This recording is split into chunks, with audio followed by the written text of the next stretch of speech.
Bill and I are in Chicago, and we've just had a wonderful time. Mary and Jeremy came with me. We're over here getting our visas for our trip to Brazil coming up in several weeks.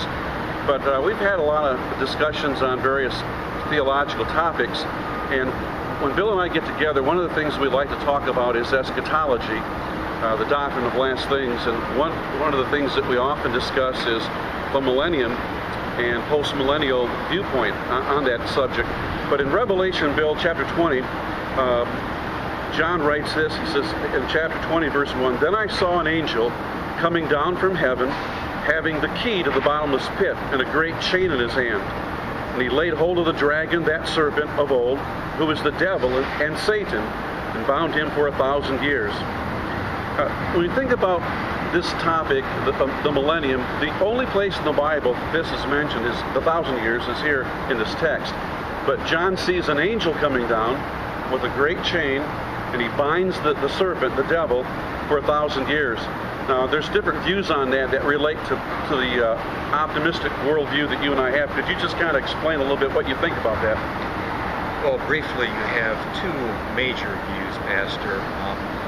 And within the same camp of postmillennialists, there are those who believe that the binding is the binding that took place at Calvary, in which we know Satan was defeated there.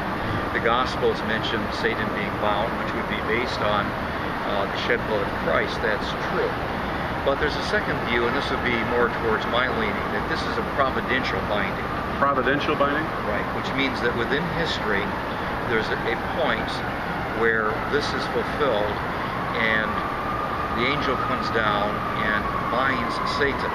Now, the reason I say this is you'll note that for this millennial period, he's not able to deceive the nations any longer.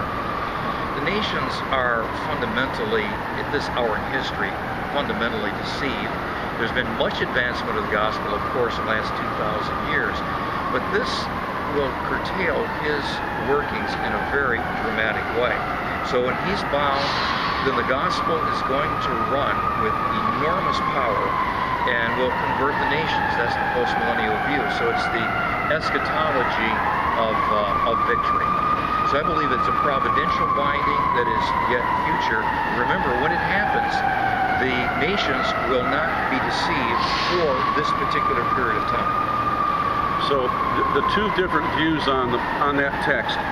Some believe that the binding of Satan took place at Calvary. Other postmillennialists believe that this binding will take place sometime in the future. Yes.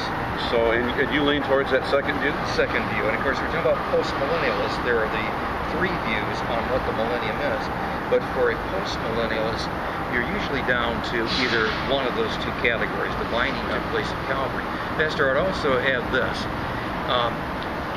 It's been raised by a friend of mine, E.W. Johnson, can anything that's bound at Calvary be unloosed?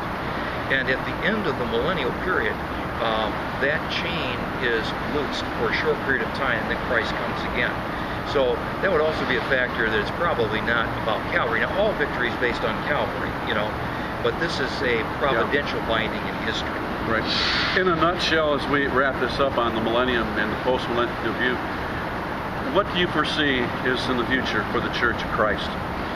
Well, we are seeing combinations. This flows from biblical typology, from the flow of history beyond the days of the Bible, that we may have enormous struggles ahead. But victory is certain because Christ is going to bring all the nations under himself. Isaiah 2, Isaiah 11, Isaiah 65, Micah chapter 4, Romans chapter 11. That's post-millennial material, if I can put it that way. And great victories are coming, but they may come through struggle. This millennium, millennial glory, or the latter-day glory as the Puritans would call it, could begin at any time. So there's nothing that I'm aware of that will stop that. But it is going to take place, and the nations will be converted unto Christ. So our prayers should be that thy will be done on earth as it is in heaven, and thy kingdom come. So we're praying for the coming of God's kingdom in a greater way. In a greater way. In a measured way. So great days we trust by God's grace are coming. Trust this is a blessing to you. We have more things to follow.